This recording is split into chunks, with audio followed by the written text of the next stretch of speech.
नाही आज सकाळी 7:30ला आता उद्या अनंत चतुर्दशी आहे, गणपतींचं विसर्जन होईल।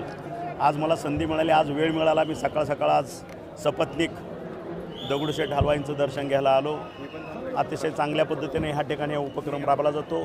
नुसतं दर्शन करणं किंवा एक उत्सव साजरा करणं ही भूमिका ह्या ट्रस्टची नाही आहे, कारण आतापर्यंत ह्या ट्रस्टचं सामाजिक उपक्रम प्रचंड प्रमाणात राबवले, जनोपयोगी कार्य अतिशय प्रचंड मोठ्या प्रमाणात आहे। त्याबद्दल मी ह्या सर्व ट्रस्टींचं, इथल्या अध्यक्षांचं मनापासून महाराष्ट्र शासनातर्फे त्यांचं अभिनंदन करतो, त्यांना धन्यवाद देतो आणि आपली अशीच सेवा भविष्यातसुद्धा कार्यरत राहावी ही त्यांना नम्र विनंती करतो, नम्र आव्हान करतो।